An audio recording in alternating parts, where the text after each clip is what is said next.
Banyak orang yang memilih platform Instagram sebagai sebuah platform untuk mereka menghasilkan atau men-share karya fotografi mereka di Instagram.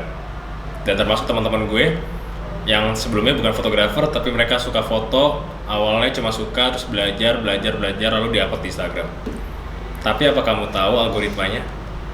Di video kali ini gue bakal nge-share algoritma gimana caranya kamu bisa menjadi fotografer yang baik di Instagram.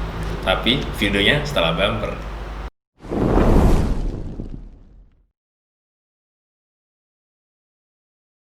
Sebelum masuk ke video, jangan lupa subscribe ya. So, kita tahu Instagram adalah sebuah media sosial yang banyak banget orang pakai sekarang nih. Karena dia benar-benar punya banyak fitur. Basically dia bisa memiliki fitur apa aja di media sosial apa aja gitu loh. Jadi semua fitur yang ada di media sosial lain pun bisa aja dihajar sama Instagram. Itulah kelebihan Instagram, makanya kenapa Instagram punya banyak banget orang yang download, punya usernya banyak banget. Nah, beberapa orang mengambil kesempatan tersebut untuk memiliki sebuah karir yang lebih baik. Let's say selebgram, atau fotografer, videografer, ataupun any business in the world that have an Instagram account. And then, apakah kamu benar-benar tahu algoritmanya?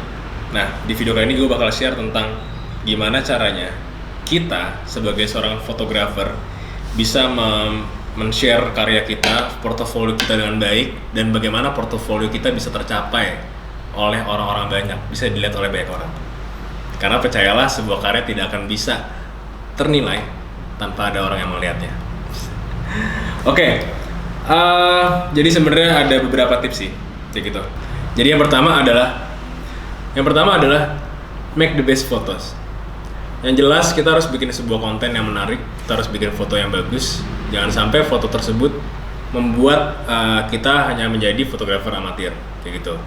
Jadi kita bisa menggunakan apapun, handphone, kamera biasa, bahkan kamera film pun bisa menjadi fotografer yang terkenal di Instagram gitu loh. Asalkan dia memiliki tips nomor 2, yaitu adalah konsisten. Jangan monoton, tapi konsisten. Maksudnya monoton adalah kalian boleh foto ketika hunting, foto banyak nih. Terus ada 8 atau 9 foto yang bagus. Kalian pengen banget nih upload semuanya. Uploadlah foto tersebut dengan fitur multiple post. Jangan diposting berkali-kali dengan beda postingan. Jadi ada fitur namanya multiple post. Kalian bisa nge-share semua foto dalam satu postingan dengan jumlah maksimal 10, seperti itu. Nah, kenapa juga konsisten? Konsisten dalam arti konten. Let's say kamu adalah food and beverage fotografi. Ya udah, kamu nge-share food and beverage fotografi dengan tone yang sama mungkin. Jadi konsisten, seperti itu.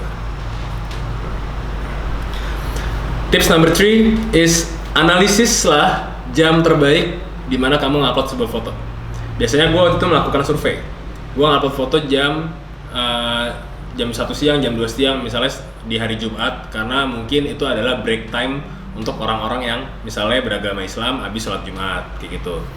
Atau gue menganalisis juga jam terbaik adalah di atas jam 6 maghrib atau jam 7, jam 8 malam, karena itu orang-orang baru selesai pulang kantor, orang-orang main handphone misalnya ketika lagi dalam waktu senggang, ketika dia lagi berada di public transport segala macam, kayak gitu. Jadi analisislah jam terbaik kalian, versi kalian, karena setiap orang sebenarnya beda-beda. Jadi nggak bisa diratain semuanya. Kalau misalnya jam terbaik tuh ntar jam 8 malam, jam 7 malam, nggak juga, karena ya beda-beda gitu loh.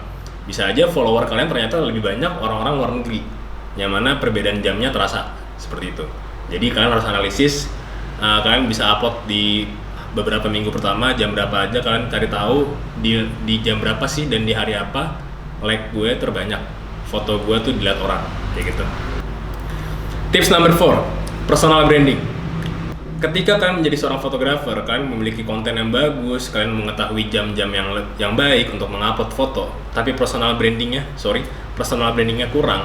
Maksudnya entah kalian suka mengupload sesuatu yang tidak penting, atau captionnya lebih ke unsur sara atau apa, orang juga akan malas gitu loh. Nah, jadi lebih baik gunakanlah caption yang emang bagus, caption yang bisa bercanda sesekali, nggak masalah, untuk menghangatkan suasana. Bisa juga untuk mengeducate orang. Kalian bisa mengedukasi orang, tips and trick kayak gitu, atau bagaimana kalian bisa mengatur instastory kalian. Karena instastory itu yang paling sulit. Jadi daily life kalian bisa kalian upload di Instastory, karena kan itu cuma bertahan selama 1 kali 24 jam. Nah, Instastory akan menggambarkan kehidupan kamu sehari-hari. Jadi yang penting yang penting gunakanlah personal branding kalian sebaik mungkin. And tips number 5, gunakanlah hashtag. Nah, ini sebenarnya pernah jadi perdebatan nih, maksudnya ketika kalian menggunakan hashtag, apakah hashtag tersebut malah akan membuat kalian menjadi terlihat alay, atau hashtag tersebut malah memiliki impact yang besar untuk orang-orang bisa lihat Instagram kalian. So, jadi sebenarnya fungsi dari hashtag ini juga adalah bagaimana orang-orang bisa melihat postingan kalian di saat mengklik sebuah hashtag yang pengen mereka cari, kayak gitu. Nah, hashtag memiliki maksimal jumlah, yaitu adalah 30 dalam satu postingan. Kalian cuma bisa ngupload 30 hashtag dalam satu postingan. Nah, tips menurut gue adalah kalau misalnya kalian tidak mau terlihat wah ini fotonya kebanyakan hashtag nih, ini paling yang like orang-orang dari hashtag doang, itu kalian bisa taruh di kolom komen kayak gitu. Jadi bisa aja sesekali tidak terlihat sama orang-orang, misalnya terlihatnya sama komentar orang lain kayak gitu. Misalnya lebih terlihat komentar orang lain daripada hashtag yang kalian taruh di kolom komen. And tips number 6 adalah aktiflah di Instagram dalam hal yang positif. Kayak tadi sih sebenarnya, kayak misalkan mengupload edukasi, atau sebenarnya lebih ke bagaimana kalian membalas sebuah komentar, membalas semua DM, mengetik sebuah komentar pada postingan orang lain. Karena itu adalah sebuah algoritma yang dimana ketika kalian lebih aktif, orang-orang juga lebih aware gitu loh dengan keberadaan kalian. Nah, itu ya. Dan tips yang terakhir adalah rapikanlah feeds kalian.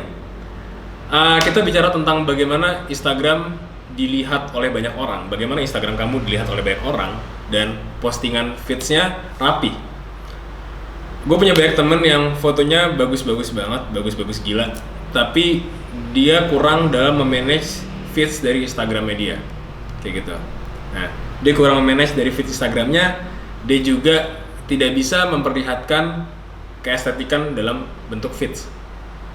Ketika kamu seorang fotografer yang hanya memperlihatkan portofolio kamu dalam buku album, it's okay, kayak gitu. Tapi kamu memperlihatkan dalam satu feeds, di mana mostly orang-orang bakal melihat feeds terlebih dahulu baru postingan, kayak gitu. Jadi kalau misalnya emang foto kamu bagus, terus kamu bisa memanage yang mana dulu yang diupload, itu bagus, yang ini dulu atau yang ini dulu, kayak gitu.